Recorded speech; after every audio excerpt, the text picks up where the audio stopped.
네, 오늘은 남기하서 11장 그리고 요엘서 1장을 읽습니다. 어, 북이스라엘의 예후가 오므리 왕조를 멸망시키고 이제 왕이 될 때, 이때 그 당시 이제 남유다의 상황으로 이제 넘어가 봅니다. 열왕기하서 11장입니다. 아하시아의 어머니 아달랴가 그의 아들이 죽은 것을 보고 일어나 왕의 자손을 모두 멸절하였으나 요람의 왕의 딸 아하시아의 누이 요세바가 아하시아의 아들 요아스를 왕자들이 죽임을 당하는 중에서 빼내어 그와 그의 유모를 침실에 숨겨 아달랴를 피하여 죽임을 당하지 아니하게 한지라. 참, 이 아달라라고 하는 이 여인은 물론 아합과 이세벨의 딸이긴 한데 조금 달라 보이죠. 어, 이제 완전 다윗의 어, 후손을 다 멸절해 버리려고 어, 하는 오므리 왕조가 멸망당하게 되는 걸 보고 참 어이가 없는 거죠. 요아스가 그와 함께 여호와의 성전에 6년을 숨어 있는 동안에 아달라가 나라를 다스렸더라. 그래서 남유다가 6년 정도 아달라에 의해서 나라가 이어지고 있는 겁니다.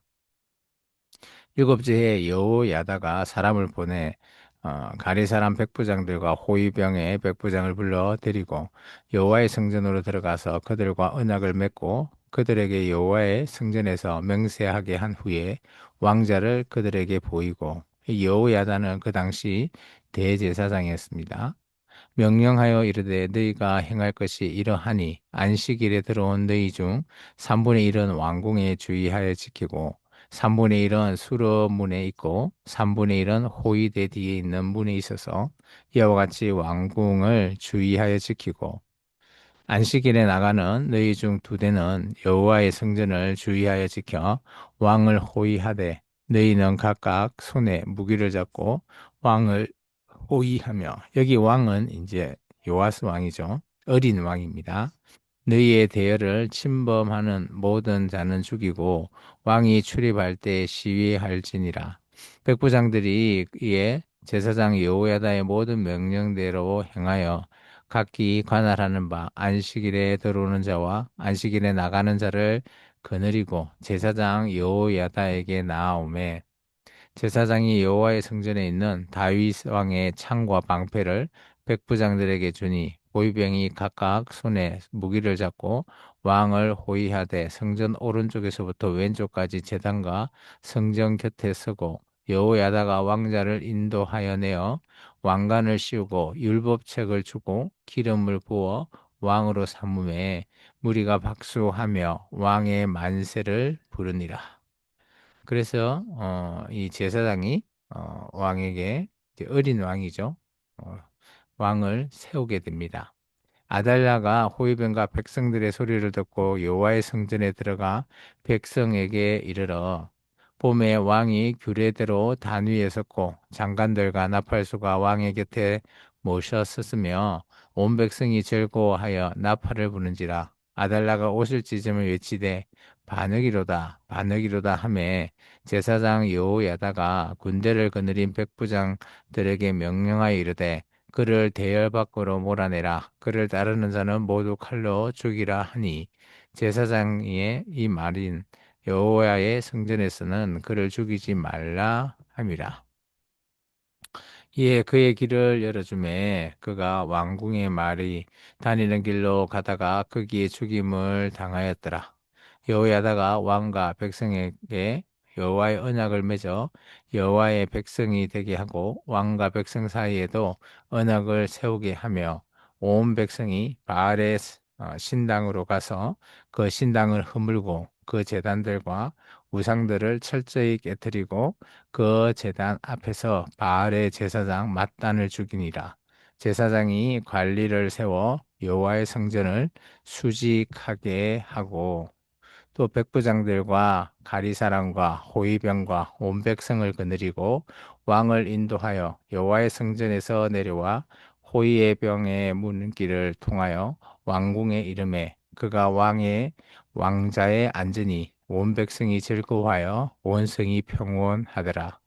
아달라를 무리가 왕궁에서 칼로 죽였더라. 요아스가 왕이 될 때 나이가 7세였더라.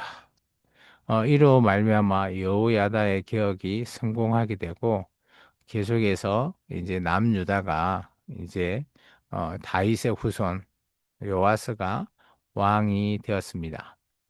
그리고 나서 거점해서 아마 여기 보면 큰 어, 어, 자연재해가 발생하게 되죠. 그 자연재해가 바로 메뚜기 때가 발생한 것 같습니다. 아모스서 1장에 보면 지진 2년 전에 일어났던 그런 재앙을 소개하고 있죠.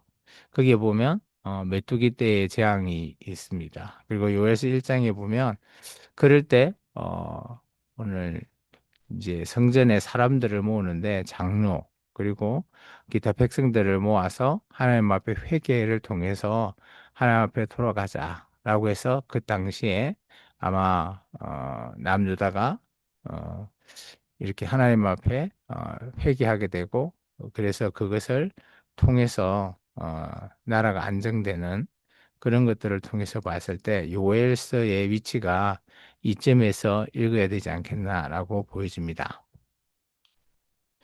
요엘서입니다. 요엘서는 보통 예언자들의 패턴은 죄를 책망하고 권면하고 위로하고 소망을 주는 이런 버전이지만 오늘 요엘서 같은 경우는 큰 메뚜기 때에 재앙 당하고 난 이후에 일어난 사건이기 때문에 죄에 대한 책망이 없습니다. 그리고 그들을 권면하고 위로하고 이제 소망하는 그런 메시지를 되게 가지고 있고요. 그리고 요엘 최초에 이거는 문서 선지자로 보여집니다. 만약 요엘서가 가장 먼저 문서 선지자 중에 처음이라면 그런 거죠. 그래서 요에서는 징계를 받은 이들에게 죄책이 없이 권면과 위로와 소망을 미래를 보여주고 있고요. 그리고 만물의 질서를 파괴와 유지는 사람에게 달려 있다라고 생각되어집니다. 음, 요에서 1장입니다. 부두엘의 아들 요엘에게 임한 여호와의 말씀이니라. 이 부두엘의 아들 요엘 이러다 보니까 오늘 쓰여진 시기가 불명확합니다. 그래서 저는 이제 여호야다 때 이때 요아스 왕이 어리기 때문에 아마 성전에 뭐 모여라라는 것들이 이렇게 포함되지 않았나 이렇게 그렇게 우리는 해석해 보는데 어떤 학자들은 이게 왕이 없기 때문에 혹시 이것이 바벨론 포로 이후 저 뭐 말라기 정도 시대에 그때가 아니냐 뭐 그렇게 주장하는 학자도 있습니다. 늙은 자들아 너희는 이것을 들을지어다. 땅의 모든 주민들아 너희는 귀를 기울일지어다. 너희의 날에나 너희의 조상들의 날에 이런 일이 있었느냐? 뭐 기존에는 이런 일이 없었던 것 같습니다. 너희는 이 일을 너희 자녀에게 말하고 너희 자녀는 자기 자녀에게 말하고 그 자녀는 후세에 말할 것이니라. 대대로 이어지게 기록하라라고 얘기하고 있죠.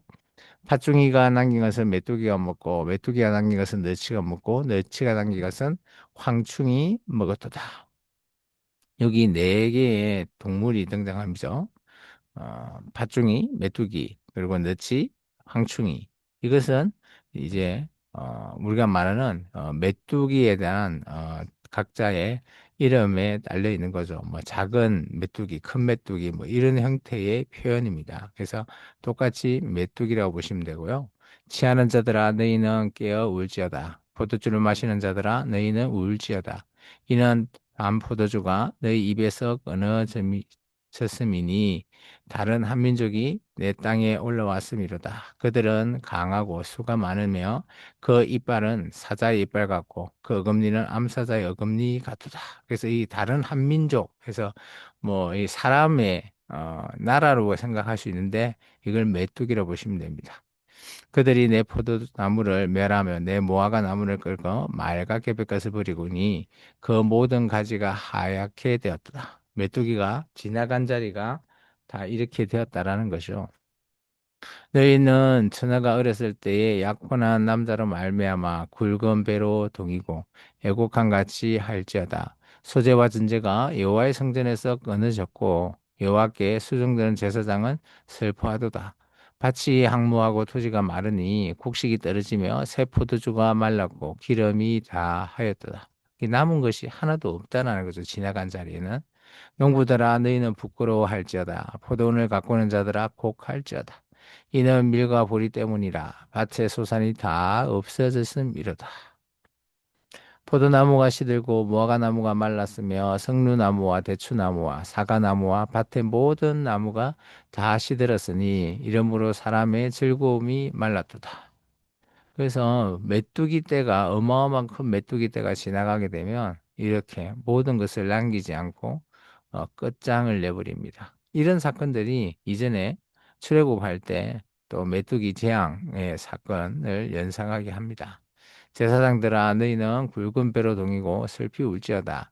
제단에 수종드는 자들아 너희는 울지어다.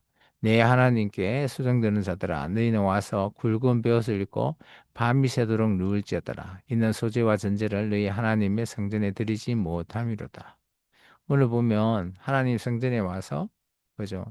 회개하라는 거죠. 그런데 전제와 소재를 드리지 못할 정도로 가지고 있는 것들이 메뚜기 떼에 의해서 드릴 수 있는 것이 없다라는 겁니다. 재물이. 너희는 금식일을 정하고 성회를 수집하여 장로들과 이 땅의 모든 주민들을 너희 하나님 여호와의 성전으로 모으고 여호와께 부르짖을지어다.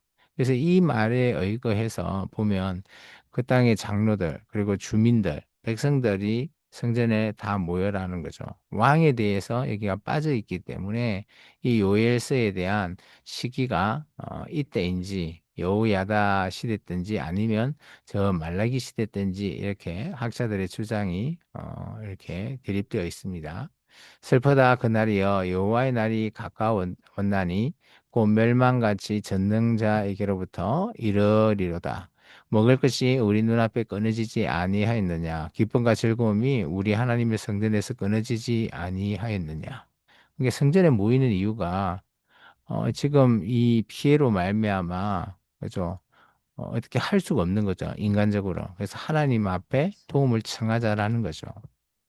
씨가 흙에 흙등이 아래에서 썩어졌고 창고가 비었고 곡간이 무너졌으니 이는 곡식이 씨들었음이로다. 가축이 울부짖고 숫대가 소란하니 이는 꼴이 없음이라. 양떼도 피곤하도다.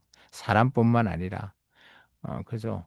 동물들도 그죠. 먹을 것이 없고 또 씨를 땅에 뿌렸지만 그죠. 다 비가 없어서 다 시들어 버리는 이게 뭐 인간적으로 할 수 있는 일이 하나도 없다라는 겁니다. 그래서 우리가 할 수 있는 일은 하나님께 부르짖는 일밖에 없다.